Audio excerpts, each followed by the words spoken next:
Hey everyone, welcome to the Student Learning Professional Development Pathway. This video is going to review what we learned in session 1 and also provide some upcoming information for session number 2. So let's dive in. All right, so we have essentially two goals in this pathway, is to learn more about durable memories and how to create durable memories in our students, and also to learn more about what project-based learning looks like in different classrooms so that you can utilize it to create these durable memories for your students. Now let's talk about durable memories first. With this information that I'm providing about durable memories, the majority of it's coming from the book Make It Stick, that's by these lovely humans, and some of it's coming from Thinking Fast and Slow and also by articles by A.J. Giuliani. So if you want to dive in more in addition to what I'm telling you about, please check these articles and books out because they're pretty amazing. So when we were talking about durable memories in the very first session, what did we do? We started right at the beginning with a little experiment. So everybody came in and I handed them a piece of paper and they grabbed a seat and they took a look at the piece of paper and were asked to follow the instructions on the front. Now the front was the same for everybody. Every single person was asked to step number 1, read the article. And they read this very fascinating article about wombat poop. Did you know it's cube shaped? It's really weird. And so then they are instructed when you're done, flip to the back and follow the instructions. Now for half of the group, the instructions said read the article one more time with the goal of understanding the information. And so they read it the second time. Now the other half of people in the room had a different back to their sheet. Very tricky. And instead of it being the article again, it was 7 questions prompting them to go back to the article and produce answers. They had 5 minutes to do this, and then we moved on. And we didn't come back to this information until the very end of the PD. So 40 minutes later, after all the forgetting was able to occur, everybody went and completed a 6-question quiz on wombats and their poop. I do want to stress that the 6 questions were not these questions. These questions were not repeated. Instead, they were 6 new and completely different questions. And so the quiz kind of looked like this. I had a cute little wombat with his cube poop, and here were the outcomes. And the outcomes were pretty interesting. So the teachers who had the sheet that had the article on front and the quiz on back on average scored higher than the teachers who had readings on both sides. Now we have one outlier. There's an individual who just has an outstanding memory, and after reading the article twice, they did really well. Amazing, great job. But on average, without the outliers, we can see that when people were immediately quizzed after reading, their memories were more durable over the 40 minutes of learning other things than for people who only read it twice. And so that kind of introduces us into our conversation of what durable memories mean, and also our goals in reference to durable memories. So we want to make sure that we're utilizing research on memory encoding, consolidation, and retrieval so that we can improve our students' learning.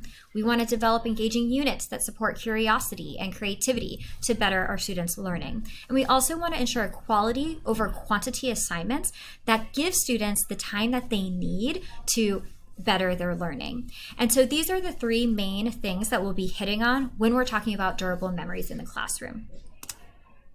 All right, so what do we need to know for durable memories for upcoming professional development on Friday, January the 19th. So the only thing I'm going to ask of you guys is to kind of familiar yourselves with the following terms. So the first one is the concept of retrieval. So retrieval is when you remember previously encoded information stored in the brain. And to kind of help us better understand what that means, the first step of kind of remembering is encoding the memory. The second step is storing the memory. And then the third step is retrieving that memory. Those are the 3 steps. And with retrieval, that links to the concept of reflection. Reflection is when we retrieve knowledge from memory and connect it to different experiences. And when you do that, you then re-encode the memory, and that allows for you to better understand the information and also creates a more durable learning experience where you'll remember it for longer. Now, we also have the concept of the testing method, and that's when you use tests and quizzes as a tool to prompt students to retrieve information and strengthen their memory. So the testing method prompts retrieval and reflection. This is different from how some of us might use tests and quizzes. A lot of times we go in and we use tests and quizzes to assess what our students do and don't know. That's not what the testing method is doing here. Instead, it's actually helping students better learn as opposed to testing what they do and do not know. Now, we also have mass practice. So mass practice is essentially cramming. It's when we learn information in a very short period of time, often through the act of repetition. And that's on the opposite side of the spectrum as spaced practice. Spaced practice is when we learn information in intervals over a long period of time, which can occur through a variety of methods. You guys probably already have your guesses, but as to which one is a more kind of like successful way to have durable memories, mass practice or spaced practice, that's something we'll be talking about. And last but not least, we have the forgetting curve. And so forgetting curve is a memory decline where approximately 70% of material is forgotten within 3 days of learning it. And so the things that we're talking about up here are essentially the ways that we try to stop the forgetting curve from occurring. And so those are all the terms that it would be great if you could come in kind of being familiar with so that we can use them without having to have a ton of explanation behind them. All right, now let's talk about project-based learning. So the purpose of the project-based learning component is to give you guys maybe a new way to approach teaching that works really well with the durable learning concepts that we'll also be going over. Now, in the first session, we built our calendar. We built a calendar outlining a full unit. If you missed that, not a big deal. That's what we're going to go over in just a minute, is what that calendar looks like. In our upcoming session, structuring class periods, we'll be structuring the classes within the calendar and building checkpoints and projects. All right, so let's take a look at the calendar. For some of you guys, this is going to be a review. For some of you, this is going to be brand new. Now, when you build a calendar, you want to work backwards. You want to start with the end date, and then the first thing you do is figure out how much time you need for presentations. So depending on the type of presentations you're going to be doing, figure out how many days you'll need. And that'll help you ascertain when your due date should be. Now, the due date should be a protected day. Yes, all students have to do is submit that project or the presentation, the essay, the test, the mock event. All they have to do is click that submit button or send it your way. But sometimes that takes more time than we think it does. Also, by giving this a dedicated day for the students who are ready, it allows for them to practice their presentation, read over their essay one more time, and that way they're better prepared for their presentation. And for students who need to kind of touch things up, it gives them time to work on a little bit of late work on this day before submitting it. And for students who are significantly behind, it gives you the ability to see that and email right away so that you can get them caught up. Now, after you figure out your due date, that's when you build your checkpoints. And checkpoints are probably the very most important part of any calendar. These are the building blocks that help lead to your students' successful presentations. And these checkpoints can include mini projects, labs, quizzes, discussions, short essays, and full class activities.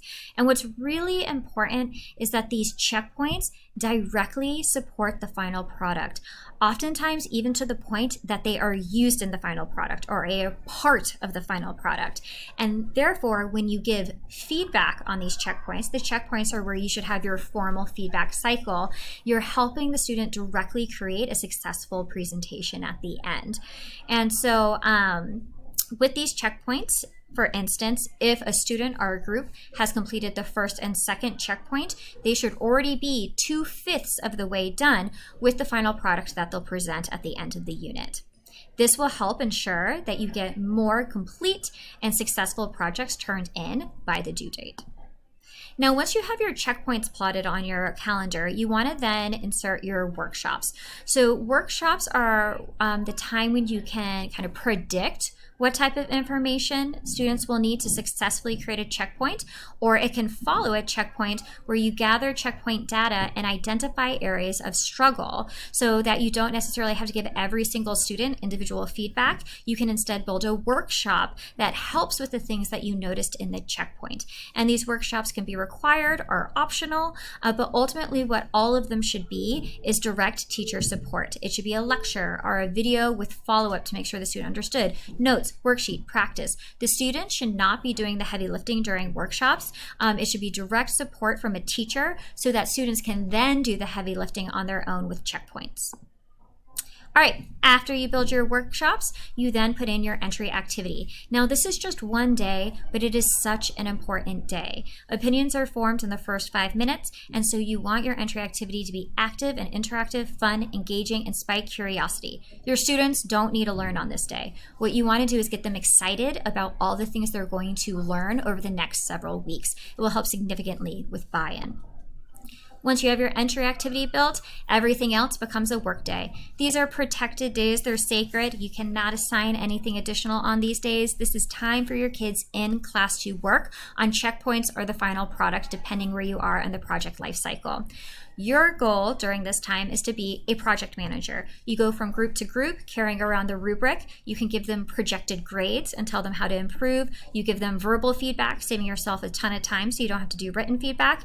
And you assign a student, whether the individual you're talking to or someone in the group, to write down everything you say. You can give them a blank checklist. You can have them write it in a Google Doc. The idea is that the student should write it down so that they can reference back to it later.